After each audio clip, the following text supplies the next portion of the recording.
Presente, doctora. Denise, Presente, doctora. Karen, Presente, doctora.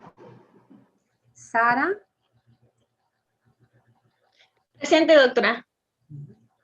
Andrea. Presente, doctora. Lo que pasa es que no me deja activar mi cámara desde el dispositivo que entré.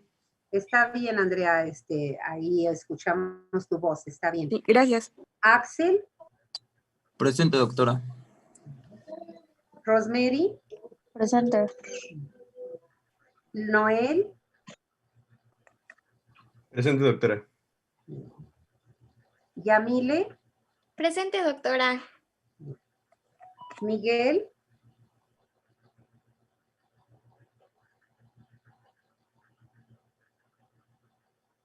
Miguel Mayoral,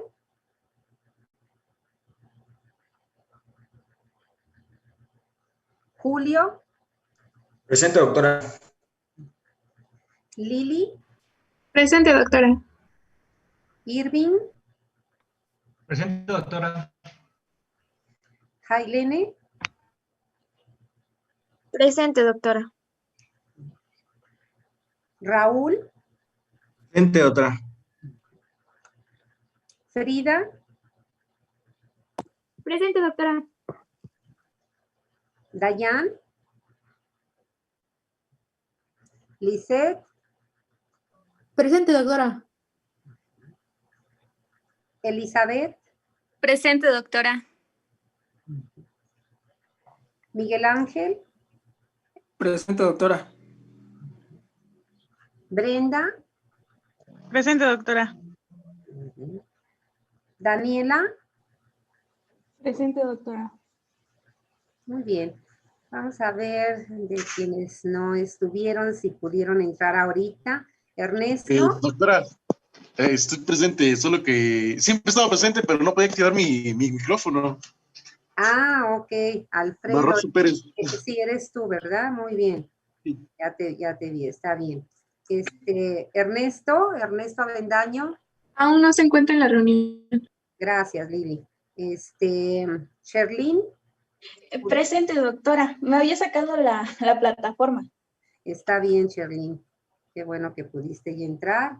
Y Gracias. finalmente, Miguel Mayoral. ¿Ya pudiste entrar? Tampoco se encuentra en la reunión. Ok, gracias, Lili. Tenemos que trabajar dos aspectos de esta clase. Jóvenes, primero, terminar nuestro capítulo 1. Obviamente estamos en la parte penúltima, el tema 5, donde estamos viendo todos estos contenidos que finalmente trabajamos ayer en relación a potenciales locales y periodo refractario, que es lo que nos hace falta. Y el último tema que corresponde al 1.2.6, que va a ser comentar algunos aspectos de cómo conocemos que los potenciales de acción de la neurona tienen la forma de una espiga y se les llama así.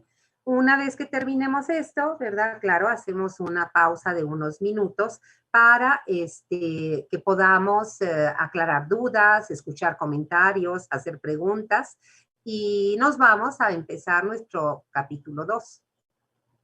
Esta semana estamos muy activos, tenemos conclusión de un capítulo, inicio del otro y el viernes, pues nuestro examen, ¿verdad? Tan esperado ya nuestro examen. Bueno, vamos a ver. En este tema es en el que nos quedamos, ¿verdad? Es el 1.2.5. Ya revisamos o recordamos, porque era un contenido que lo habíamos trabajado antes, los tipos de estímulo cuando estos se clasifican por su intensidad. Entonces ya vimos eso. Ya también analizamos las características de lo que es el umbral de excitabilidad, su significado o dicho de otra manera, su concepto, su definición. Y claro, su valor normal en el rango que hemos comentado, ¿verdad? Del menos 65 para las neuronas de mayor tamaño y el menos 55 para las más pequeñas. Y finalmente hablamos de los potenciales locales, que es un contenido central de este tema. Y de potenciales locales, pues ya vimos su significado, que es su concepto, ¿Cuántos sinónimos tiene? Recuerden que los tenemos que conocer porque cuando los leamos de otra forma, entender que se refiere a lo mismo. Son potenciales locales, Guyton les llama subliminales agudos y subliminal es sinónimo de subumbral, Ese nombre lo tienen pues porque el tipo de estímulo que los provoca, que los desarrolla estos potenciales locales, pues son estímulos subumbrales, como ya lo vimos. También se llaman electrotónicos porque esos cambios de voltaje que van a ocasionar, ya sea de polarizantes o hiperpolarizantes, se van a poder conducir en el citoplasma, ¿verdad? En el líquido intracelular, se van a poder conducir y no se van a propagar, ¿verdad? Son también locales porque no se van a propagar a todo el neurilema, ¿sí? A todo el neurilema, sino esos cambios de voltaje se localizan en la región donde se activó la sinapsis por la liberación del neurotransmisor respectivo. Si se liberó un neurotransmisor excitador como glutamato, que fue el ejemplo que pusimos, pues se van a producir los PPSE, las ondas de depolarización, que además son graduadas. Y graduadas, decíamos, es porque estas ondas van a depender, como lo vemos, ¿verdad? Ahí en la gráfica inferior, y también Guyton nos los pone. Van a depender de la intensidad del estímulo. Si el estímulo es de pequeña intensidad, la onda es de pequeño voltaje. Y si va aumentando la intensidad del estímulo, la onda también. En el caso de esta gráfica de Guyton, ahí tenemos la situación marcada con la letra A, pues es un estímulo de menor intensidad que el estímulo B, ¿verdad? Y este es de menor intensidad que el C y el C que el D. Entendemos por lo que la gráfica nos está presentando que el estímulo A y B pues tuvieron la categoría de estímulos subumbrales. ¿Por qué? Porque solo provocaron las ondas de depolarización. Y esos estímulos, ¿verdad?, fueron debidos a la liberación del neurotransmisor excitador. ¿Por qué lo podemos garantizar? Porque son ondas de depolarización, igual que las que tiene esta gráfica ahí, ¿sí? Guyton, fíjense, no nos presenta, ¿verdad? Al menos aquí, más adelante en otros capítulos, sí, lo que son los PPSI. Si yo veo una gráfica así como esta y veo que la onda es de hiperpolarización, yo ya puedo interpretar.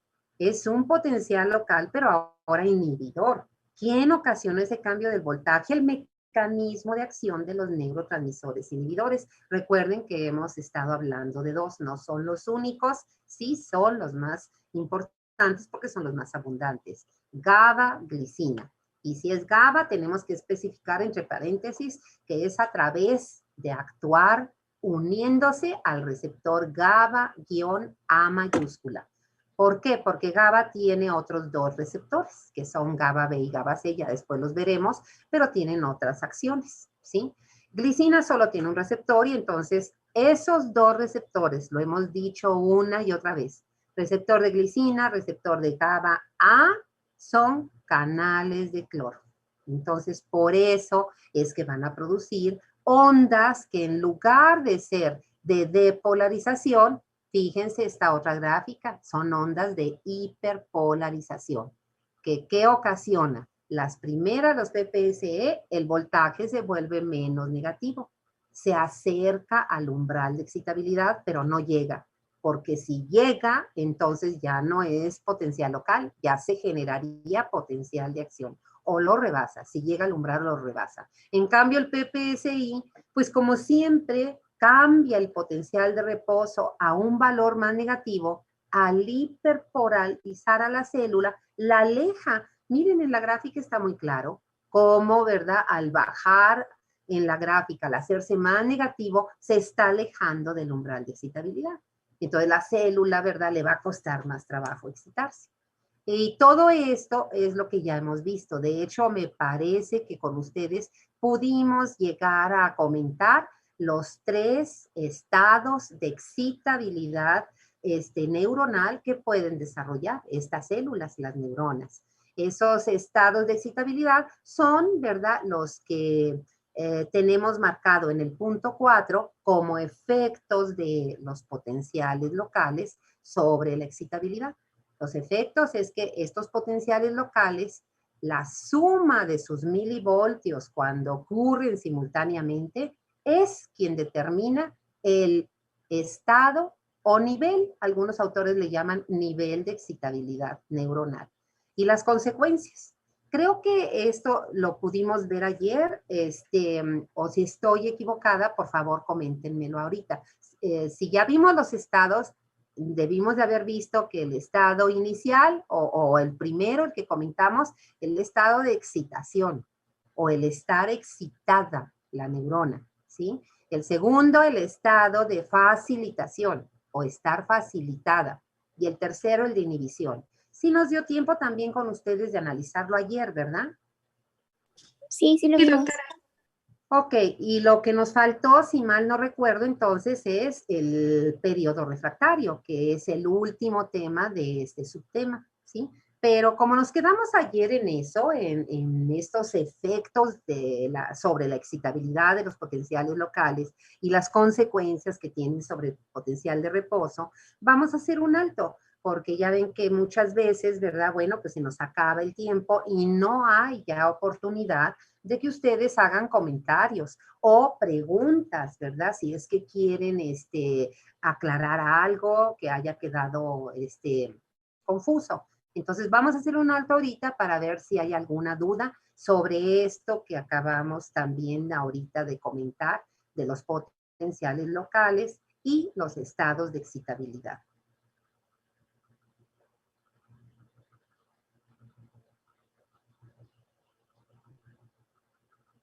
¿No hay dudas? Si no hay, nos regresamos. Nos regresamos ahorita a terminar el tema y el otro, el que nos falte, el 1, 2, 6. Y si hubiera alguna duda, pues nos regresamos, no hay problema.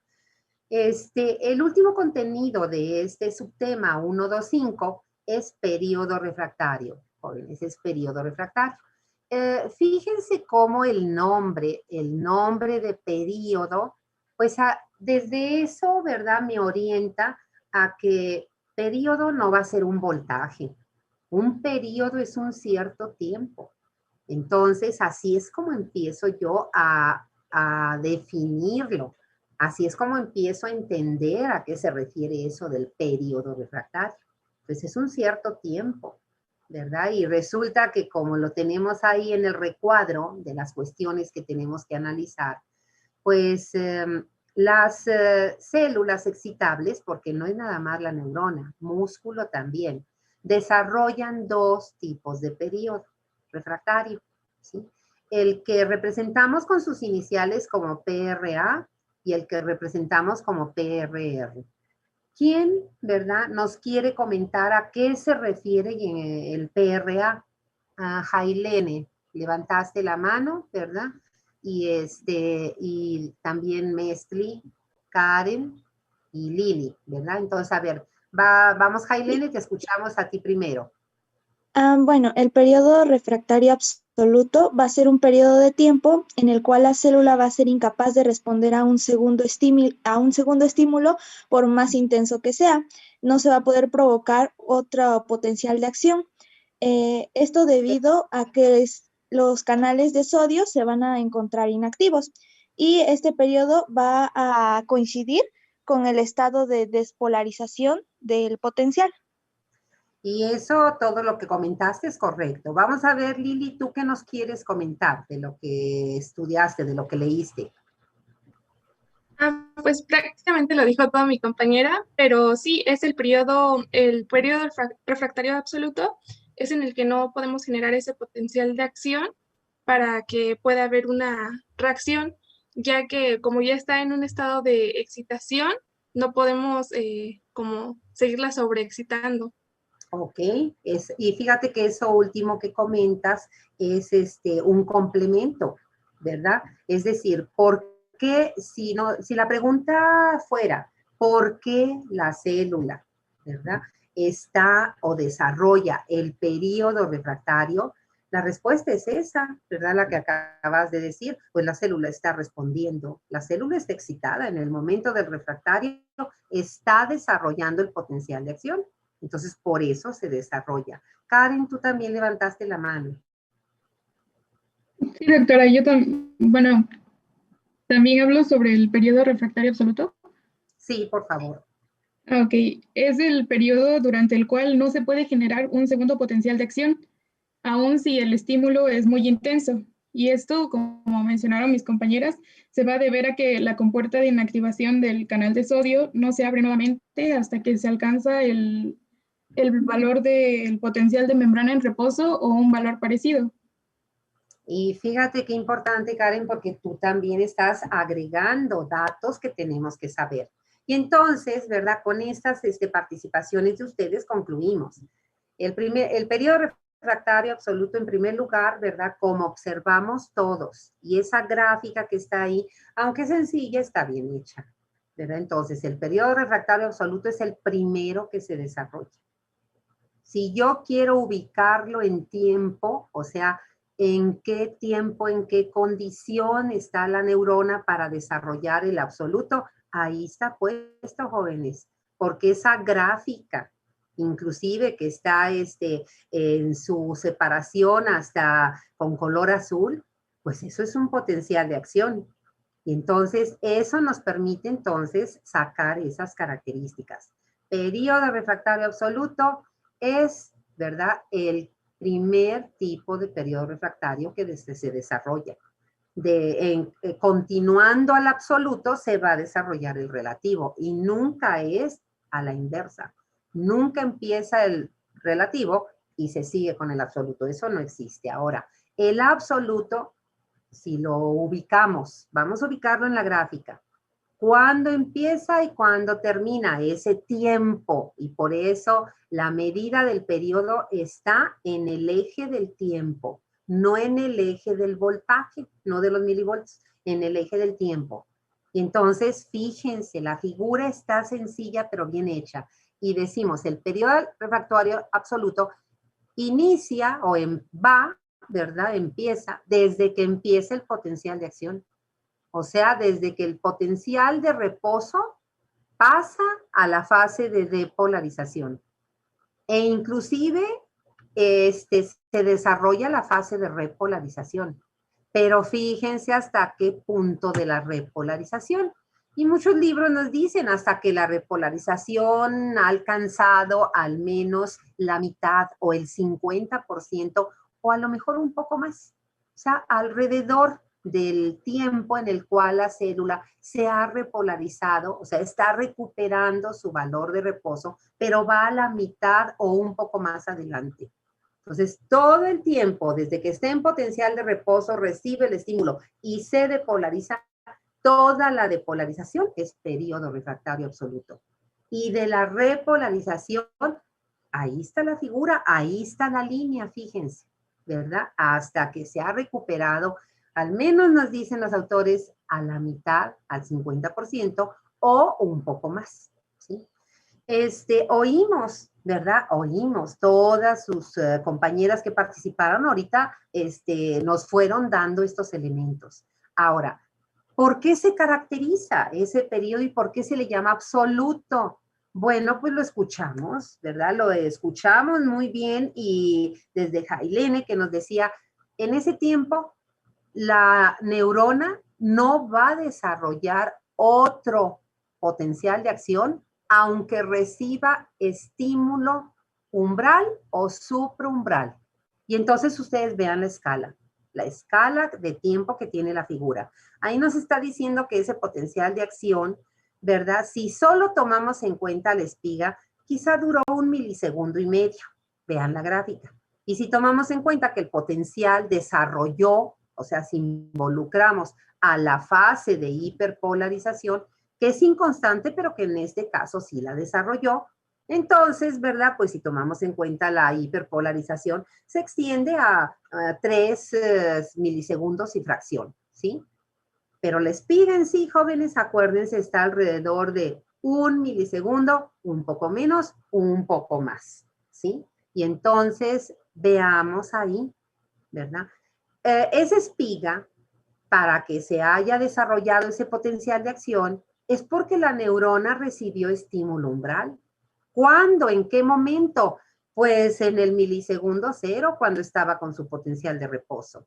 Ahí no está puesto, ¿verdad? Y no está puesto el estímulo. Les faltó ponernos, por ejemplo, lo que sí puso esta gráfica, fíjense, ahí está. Las letras A con las flechitas, ¿verdad? La B, la C, lo que están indicando son los estímulos. Bueno, pues aquí el autor no lo puso, ¿verdad? Pero nosotros ahí le podemos poner milisegundo cero, estímulo umbral. Y si fue umbral, se desarrolló la espiga. Y entonces, si yo le aplicara a la célula, si la célula recibiera estímulo umbral o incluso supraumbral entre el 0 y el 1, ¿verdad?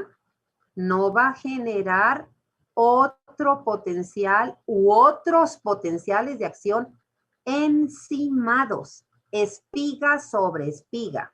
Si quisiéramos tener así como que una metáfora, una analogía, jóvenes, no hay potenciales de acción en penacho, así con muchas espigas, muchas puntas, pues como el penacho de nuestra danza de la pluma. Esos potenciales no existen.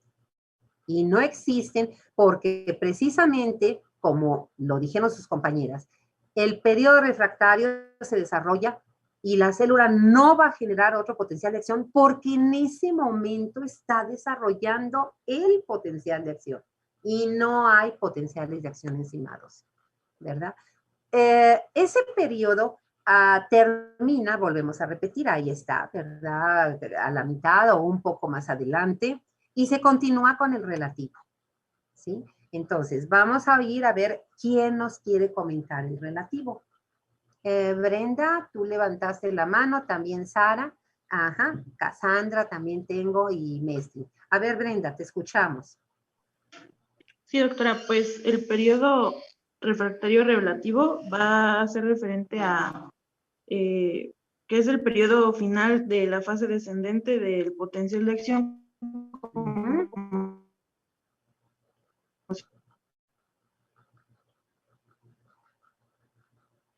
Ok, yo ahorita dejé de escucharte, Brenda, pero lo primero que dijiste es cierto, ¿verdad? Es cierto. ¿Cuándo va a iniciar el PRR?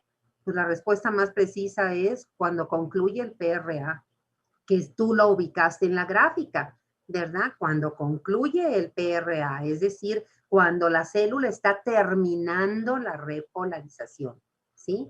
Vamos a ver, Sara, ¿qué más nos puedes agregar? Sí, al igual que lo dijo mi compañera Brenda, esto va a ocurrir cuando esté en la última parte del potencial de acción. Y aquí la célula sí va a ser capaz de generar un nuevo potencial. En este estado va a ser la repolarización y va a haber una mayor conductancia del potasio. Ajá. Y tú misma, Sara, puede desarrollar un nuevo potencial, eso es cierto. Pero vamos a ver si tú misma nos puedes contestar, siempre y cuando qué tipo de estímulo recibiera. El estímulo tiene que ser mayor al estímulo normal para que se pueda generar ese potencial. Ok, y vamos a ver a Cassandra. ¿Cómo le llamamos a ese estímulo que Sara nos describió como mayor al normal? Cassandra, ¿qué tipo? ¿Sería el estímulo supraumbral? Supraumbral, y eso es cierto. Entonces, fíjense la diferencia, jóvenes, ¿verdad? En el absoluto, ese primero que se desarrolla entre que empieza el potencial de acción y la repolarización se desarrolla al menos a la mitad o un poco adelante, ahí con ningún estímulo la célula va a volver a generar otro potencial de acción porque lo está desarrollando, ¿sí? Y el periodo que continúa, que se llama el PRR relativo, en ese momento la célula está concluyendo la repolarización. E incluso, como nos la da la figura, es posible que en algunas ocasiones las neuronas desarrollen la fase inconstante de la hiperpolarización. Y por ese motivo, jóvenes, recuerden, hiperpolarización otra vez, significa que el voltaje se volvió más negativo. Eso quiere decir se alejó en esa fase de hiperpolarización del umbral de excitabilidad, entonces la célula necesita más intensidad de voltaje para volverse a excitar. Por eso se dice, un estímulo umbral no excitaría a la neurona. Un supraumbral sí podría excitarla. No siempre lo logra, pero podría hacerlo. El estado de los canales es muy importante. el periodo relativo, ¿verdad? Si lo manejamos desde el punto de vista de los canales de sodio, no me acuerdo, alguien de ustedes lo comentó hace rato, ¿verdad? De quienes participaron. Quizá fue Karen, también Sara, ¿verdad? Que participaron hace un rato, Lili, que nos decía, en la repolarización, jóvenes, los canales de sodio con compuerta de voltaje, acuérdense que están en estado inactivado. Y recuerden también que de ese estado no se pueden activar, no pueden regresar a activarse, así no funcionan. Ese estado tiene que llevarlos al estado de reposo, que es cuando las compuertas nuevamente se abren, digo, se mueven, ¿verdad? Se mueven, no que se abran. Bueno, una se abre, que es la compuerta de inactivación, pero la de activación se tiene que cerrar, ¿sí? Y para alcanzar ese estado de reposo, la célula debe alcanzar su potencial de reposo, ¿sí? En este ejemplo que vemos aquí en la gráfica, por supuesto que la célula, antes de hiperpolarizarse, logró el estado de reposo de los canales rápidos de sodio. Pero resulta que como los de potasio se retrasaron para cerrarse, para pasar al estado de reposo, por eso ya lo explicamos. En esta fase hay una salida prolongada un poco del potasio y eso la hiperpolariza. Pero los de sodio ya están en estado de reposo. Y por eso, ¿verdad? Es que como el voltaje está más negativo, se necesita estímulo supraumbral. Porque si es un estímulo umbral, no va a alcanzar a llevar el voltaje de la membrana, el potencial, al umbral de excitabilidad, ¿sí? Bueno, jóvenes, pues con esto, ¿verdad? Terminamos el contenido de este tema, ¿verdad? Porque ¿qué nos tocaría ahora? Pasar al último. A ver, déjenme ver, porque por algún motivo voy a correrlo desde acá, el programa. El último tema, jóvenes, es este 1.26. Bueno, antes de ver eso, miren, yo les siempre ha sido una, dijéramos, actividad que yo he visto que es útil. Siempre les pongo esquemas de diferentes autores, ¿verdad? ¿Por qué? Porque esta es la manera de corroborar, jóvenes, que el contenido, el conocimiento científico, pues los libros, las revistas, las diferentes publicaciones lo podrán poner de diferente figura, forma, siempre y cuando respeten el conocimiento. Y este es un ejemplo, miren. Esta es otra manera, son otras gráficas de otros autores. Aquí tenemos, ¿verdad?, que están hablando de potenciales graduados. Bueno, yo ahorita, como ya sé que ese es el sinónimo de los locales, interpreto. Potencial local, potencial graduado, no es un potencial de acción. Acuérdense que el potencial de acción sigue la ley todo o nada, no es graduado, es del mismo voltaje con estímulo umbral o supraumbral. Por lo tanto, graduado es el potencial local. ¿Qué me están diciendo estas dos gráficas? La de arriba me está hablando de los dos tipos de potencial. Nosotros ya lo sabemos, ahorita lo volvimos a comentar. Los dos tipos es que hay potenciales locales depolarizantes y entonces estos son los primeros, son los PPSE. Y esos que hacen lo que la gráfica me está representando, ¿verdad? Volver al potencial de reposo menos negativo de manera graduada. Ahora vámonos a la gráfica de abajo, ¿verdad? Que dice de qué depende la altura de esa onda de depolarización. Ya lo sabemos. Son graduados porque dependen de la intensidad del estímulo. Si el estímulo es pequeñito, de 1 milivoltio, vamos a imaginar por números, pues el voltaje va a cambiar del menos 70 al menos 69, o al menos 68, o al menos 67, una onda chiquita. Pero si el estímulo es de 10 milivoltios, pues no se va a quedar ahí, sino del menos 70, pues va a llegar al menos 60. Son graduados. Eso ya lo sabíamos desde que empezamos el tema, desde que vimos esta gráfica de Guyton. Y vean cómo Guyton también me está dando aquí nada más los PPSE, En este capítulo no nos habla Guyton de los PPSI, pero lo va a hacer más adelante, adelante del capítulo 7 u 8, más adelante, ¿sí? Y aquí está en el A un PPSE chiquito. Aquí está en el B un estímulo de mayor intensidad, pues ahora es una onda de depolarización mayor. Y en el C y en el D, pues entendemos que el estímulo fue umbral porque iba subiendo, o sea, iba depolarizándose, rebasa el umbral en los dos casos, claro que se genera el potencial de acción. Y si se fijan en la otra gráfica que vimos, es lo mismo. Y si vemos esta otra, y si vemos todo lo que se publique sobre este tema, tiene que tener el mismo contenido. Porque esa es la validez del conocimiento científico. Decimos validez universal. Eso significa, aquí en México, aquí en Oaxaca, pues estamos viendo lo mismo que están viendo en la UNAM.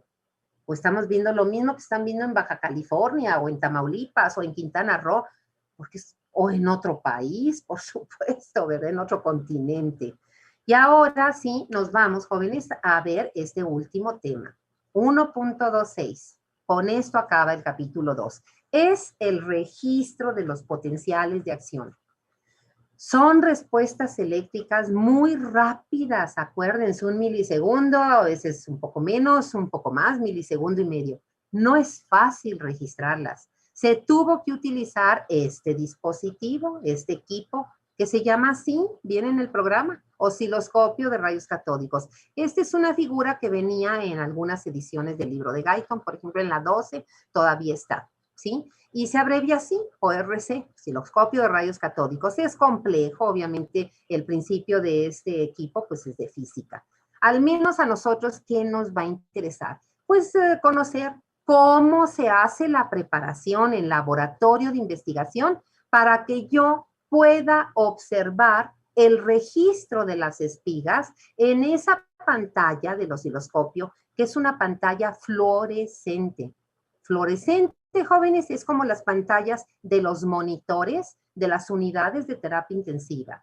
No sé si hayan tenido oportunidad de verlos en la realidad o al menos en videos, en películas, y vean cómo en las unidades de terapia intensiva el monitor está controlando signos vitales, presión arterial, frecuencia respiratoria, el electrocardiograma, frecuencia cardíaca, etcétera, y ahí se registra. Y se registra en una pantalla, no está saliendo la tira del papel. Pues imagínense los kilos de tiras que tendríamos. Aquí es igual, ¿verdad? Y entonces, fíjense la preparación. Necesito conectar mi material biológico. El material biológico, aquí dice que es un nervio. Pues ese fue el error. Y acuérdense que los libros tienen error. ¿Error en qué sentido? Que si yo registro sobre un nervio, jóvenes, un nervio está formado por múltiples axones. En cambio, para que yo registre una espiga, lo que yo debo de utilizar es un axón, una sola neurona. ¿Qué axón? Bueno, pues esto se empezó a estudiar. Ese círculo, no crean que es una gota de agua.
Muy bien, jóvenes. A veces descuido el tiempo, pero bueno, vamos a retomar. Ya prácticamente están todos, entonces voy a compartirles de nuevo la pantalla. Ajá, aquí está nuestra imagen. Y entonces decíamos que como suele suceder en ocasiones, no por errores del autor, ¿verdad? No. Acuérdense que los libros pues son editados por un editorial y la editorial pues tiene sus dibujantes. Entonces, no es que haya sido un error de Guyton, fue un error de edición, así es como se... ¿Y en qué consiste el error? No tanto en el equipo, el esquema está bien hecho, ¿verdad? Porque aquí nos dice, por ejemplo, que la pantalla fluorescente proyecta esta imagen debido a un haz, ¿verdad?, de electrones que deriva de esa captura que hacen los demás elementos del equipo. Fíjense cómo está ahí el cañón de electrones que está recibiendo la amplificación de la respuesta que están registrando estos dos electrodos que son los que inician, los que conectan al osciloscopio de rayos catódicos con los electrodos, ¿sí? Y entonces, bueno, para concluir esto, jóvenes, vamos a darle explicación a lo que tenemos en el recuadro, ¿sí? ¿Qué tipo de registros de potenciales de acción podemos observar? Podemos tomar en un osciloscopio de rayos catódicos. Dos, ahí están puestos. Los llamados potenciales de acción monofásicos corresponden a las espigas que hemos visto hasta ahorita, como esta gráfica, como esta otra, como la de Guyton, como las anteriores. Jóvenes, esas son gráficas hechas con intención de aprendizaje. No es así el registro real. ¿Cómo es el registro real? Como el que tenemos aquí en la parte superior. Entonces, pues por eso se llama espiga, es como una aguja. Entonces, si así se quedara y no nos pusieran las gráficas para poderlo estudiar, pues ahí es muy difícil, ¿verdad? Aunque tengamos buena agudeza visual, decir dónde está la línea del cambio de la depolarización y dónde está la repolarización. Es extraordinariamente difícil. Por eso los libros pues nos presentan estas figuras que son gráficas para que a través de ellas podamos nosotros entender y aprender estos cambios, ¿sí? Y entonces seguimos. ¿Cómo debe de estar la preparación? Es decir, sobre qué tejido biológico se debe de registrar para que podamos observar las espigas, los potenciales monofásicos. Y le cambiamos ahí a Guyton, ¿verdad? No es un nervio, es sobre un axón, jóvenes. Un axón. Es decir, que tenemos que aislar una neurona o, ¿verdad?, al menos un fragmento de ella que es un axón. ¿Con qué tipo de tejido se empezó a trabajar eso? Es la última diapositiva que les traigo. Miren, así fue como trabajaron Hodgkin y Huxley, quienes ganaron el premio Nobel, ¿verdad? Porque nos describieron a los canales rápidos de sodio, los de compuertas de voltaje, y miren su registro. Miren su registro, eso como dicen es un registro histórico, pues vean los años que tiene, 80 años tiene ese registro. ¿Y qué tenemos en la fotografía del lado derecho? Pues una parte del calamar, ¿verdad? Ahí está ese calamar con su ojo, es parte de la cabeza y del cuerpo, y esa flecha roja está señalando de dónde se tomó el corte para la microfotografía que tenemos en la parte inferior. Ese círculo no es un artefacto de la foto, una gota de agua que ahí apareció. Ese es el diámetro del axón, que por eso se llama gigante del calamar. No es el calamar gigante, lo que es gigante. Bueno, hay calamares gigantes, ya lo sabemos, en los abismos oceánicos de más de 4,000 o 5,000 metros de profundidad. Pero este es el axón gigante de calamar. Y se sigue utilizando en laboratorio, jóvenes. Vean en dónde se publicó el artículo. No sé, desde ahorita aprendan si es que no conocen. Nature es una revista que junto con Science, de ciencia en inglés, son las dos publicaciones de mayor prestigio a nivel mundial para publicar, obviamente, trabajos científicos. Ahí es donde publican los premios Nobel, jóvenes. ¿Se acuerdan que ellos ganaron el premio Nobel? Ellos publicaron los primeros estudios en 1939 En 1952 fue cuando describen lo de los canales con compuertas de voltaje de sodio, de potasio, y acuérdense que en 1963 eso les hizo ganar el premio Nobel, ¿sí? Y finalmente, fíjense lo que describe la figura. Dice, en el calamar, este axón se prolonga caudalmente, quiere decir que va de la cabeza, atraviesa el cuerpo y llega hasta los tentáculos que tienen los calamares al final, ¿verdad? Y vean el tamaño del axón. Las otras esferitas o circulitos más bien que se ven alrededor son los axones normales del calamar, pero vean este axón. Es una característica propia de este animal. Si ustedes los han visto en vivo, que yo espero que sí en videos, pues por eso inclusive estos calamares también se pueden mover rápidamente, tienen una buena conducción. Entonces regresamos acá, ¿sí? Estábamos viendo el monofásico. ¿Qué tenemos que tener? No un nervio, un axón, una fibra nerviosa, como también le decimos. ¿Qué más tenemos que hacer? Ahí sí lo que dice la figura. Tenemos que introducir un electrodo que es microelectrodo de registro atravesando el neurilema para que la punta de registro se encuentre en el interior de la membrana. Es decir, un electrodo de registro intracelular. Es el que está en la pipeta. ¿Se acuerdan que ya lo habíamos visto en otra foto? Es el microelectrodo, ¿verdad? Intracelular.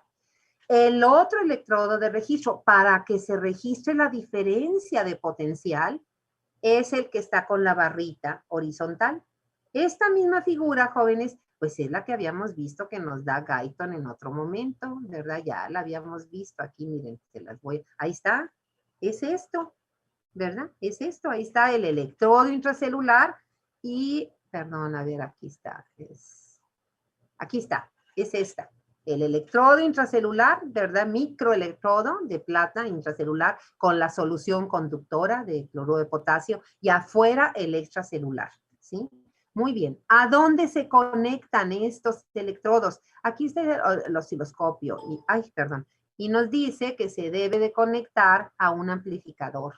Es como que el componente al que se conecta es el amplificador. Aquí está, el amplificador obviamente, de voltaje. Y ese amplificador, ¿verdad? Es el que va a estas estructuras sobre las cuales va a pasar el haz de electrones, ¿verdad? Estructuras de placas verticales, placas horizontales. ¿Qué más se necesita? Como lo dice el dibujo. Necesito ahora electrodos para estimular, electrodos estimulantes. Porque miren, jóvenes, in situ quiere decir en nuestro organismo, dentro de nuestro encéfalo, médula, sistema nervioso central, pues ¿cuál es el estímulo que reciben las neuronas? Bueno, no son eléctricos. El estímulo es químico a través del neurotransmisor que se libera en la sinapsis. Y ese estímulo químico, el neurotransmisor, al unirse a los flujos iónicos que son los que van a generar los cambios de voltaje. En el laboratorio, pues también utilizar los neurotransmisores es muy difícil de controlar la concentración, el tiempo de acción. En cambio, con un neuroestimulante yo puedo controlar exactamente la cantidad de milivoltios que se necesitan para que la célula se excite. Si es un nervio, vamos a suponer, de una un axón, de una motoneurona alfa, jóvenes, ya hicimos el ejercicio. Es esto, neurona, su potencial de reposo de menos 90. Umbral de menos 65. Si yo voy a registrar las espigas en las motoneuronas alfa, ¿cuántos milivoltios le tengo que dar de estímulo umbral? Manejando esos valores, ya lo hicimos.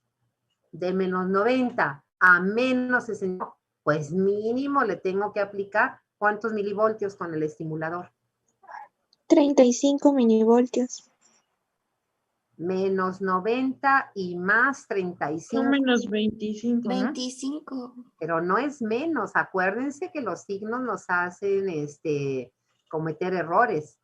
Porque si a menos 90 le ponemos menos 25, el voltaje se va a ir a menos 115. Entonces, la Sí, cifra es 25. correcta, ¿verdad? Es 25 milivoltios. Claro que le puedo poner más 35, en todo caso sería un estímulo supraumbral. Más 25 es el umbral, ¿verdad? Y más 35, pues es un supraumbral, jóvenes, ¿sí? Vamos a terminar. Potenciales de acción compuestos. ¿Cómo son? No tengo aquí la gráfica, pero pues les voy a pedir que se imaginen, hagan de cuenta este potencial que está registrado ahí. Bueno, se registraría, la línea basal, jóvenes, es, la línea isoeléctrica, perdón, corresponde al potencial de reposo, ¿sí? Y entonces, la fase de depolarización se registraría así, ¿verdad? Como lo vemos, ascendente la curva. Pero en la repolarización, en lugar de que sea una sola línea descendente, aquí habría varios picos. Varios picos. Por eso se le llama potencial de acción compuesto. Y esa imagen es la que se registra cuando en lugar de registrar sobre un axón, una fibra nerviosa, registramos sobre un nervio. ¿Y por qué se registran así esos potenciales? Jóvenes, un nervio, lo sabemos, está formado por múltiples axones. Y hay unos que son más gruesos, hay otros que son más delgados, medianos, pues sucede lo que estamos viendo aquí con el calamar, ¿verdad? Hay unos más gruesos y hay otros más delgados, y entonces por eso, como cada quien tiene su respuesta específica, pues se registran esos varios picos y se les llama potenciales compuestos, ¿sí? Pues con esto ahora sí cerramos este capítulo. Vamos a dar un par de minutos para que al menos nos queden 5 y poder iniciar el capítulo 2, jóvenes. Por si tienen alguna pregunta, alguna duda, algún comentario, especialmente de estos dos últimos temas, pues ahorita es el momento de que, más conveniente para aclararla.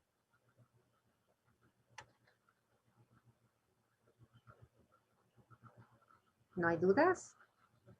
Bueno, les voy a dejar de compartir este programa porque les tengo que compartir ahora el que corresponde a el capítulo 2. Y entonces, a ver si me lo abren. Sí, aquí está. El capítulo 2, recuérdense que es una unidad corta, también tiene 4 capítulos. Entonces, el capítulo 2 que tenemos en la unidad, ay, perdón, volvió a abrir este. Ajá, vamos a ver. Ok. Ya vamos a abrir este.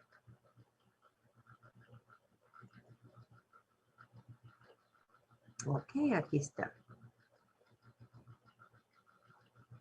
Ajá. Entonces, el capítulo 2, jóvenes que están viendo en la pantalla, espero que sí se esté proyectando bien, el contenido y la fisiología del músculo esquelético.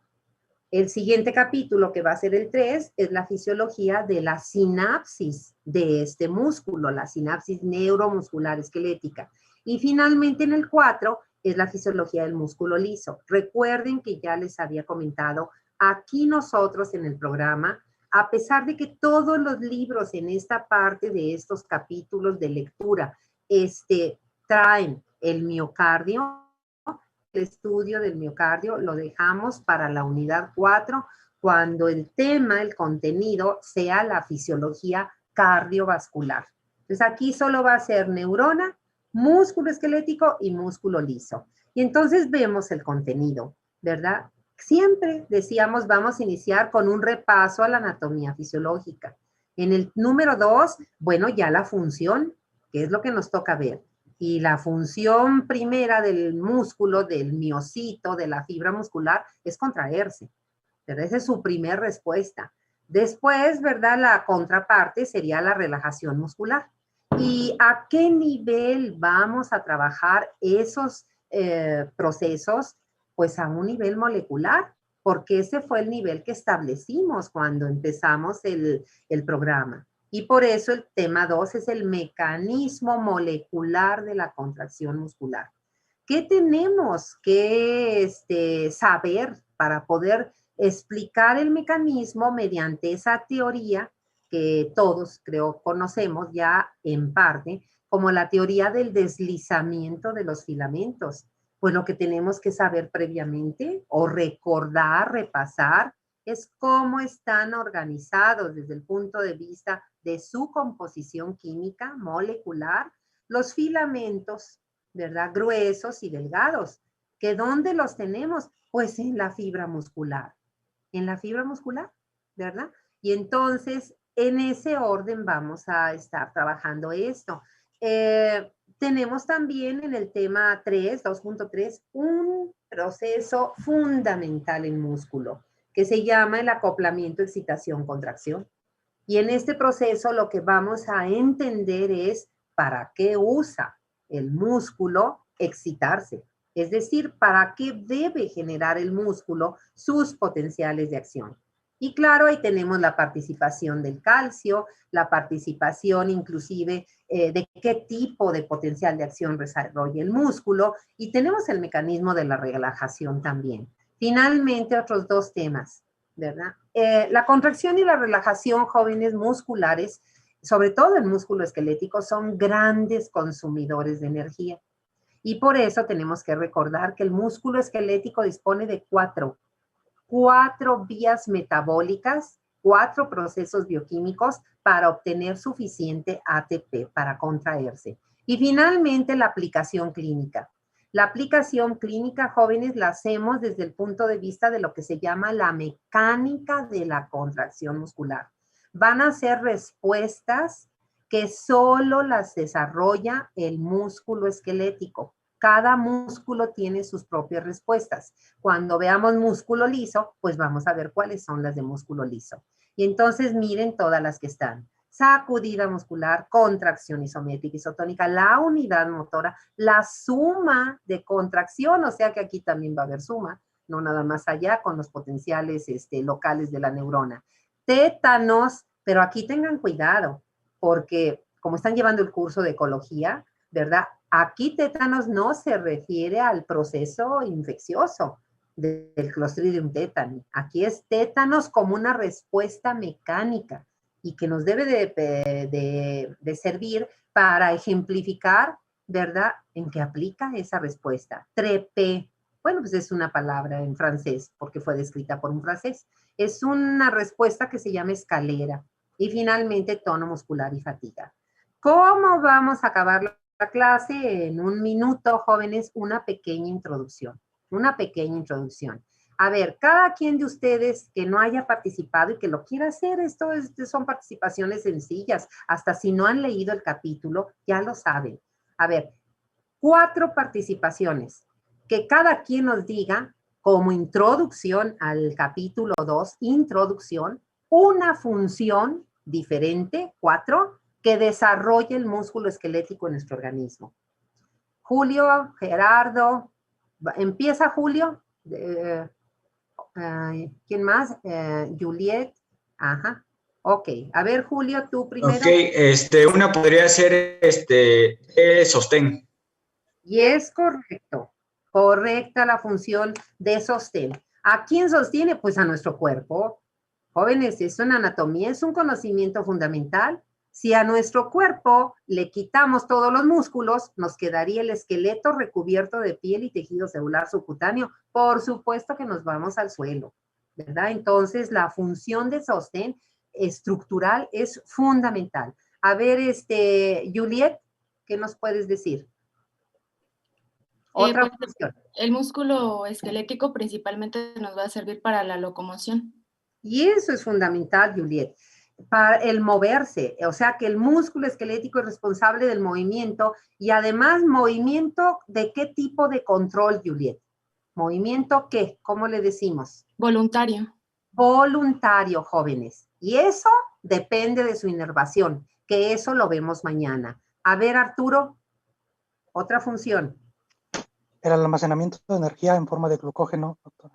Ah, pues esa es otra función, ¿verdad? No nada más el hígado almacena glucógeno, también el músculo con otros fines y otras aplicaciones. Muy bien. Gerardo, escuchamos tu participación. Sí, doctora, recuerdo que usted había mencionado que iba a hacer el mayor aporte aporte en cuestión de calor metabólico. Y eso es correcto, importantísima. La calorigénesis que contribuye con mayor proporción a nuestra estructura corporal a la actividad metabólica del músculo esquelético. Y finalmente, alguien había levantado la mano también, ¿quién me falta? Me falta Chirel. Bueno, doctora, es que yo ya la había bajado porque ya lo mencionó mi compañero Gerardo, que era la generación de calor. Y es muy importante, ¿verdad? Está muy bien, Chirel. ¿Alguien más de los que levantaron la mano? Diego, a ver qué nos puedes decir. ¿Tienes otra aplicación?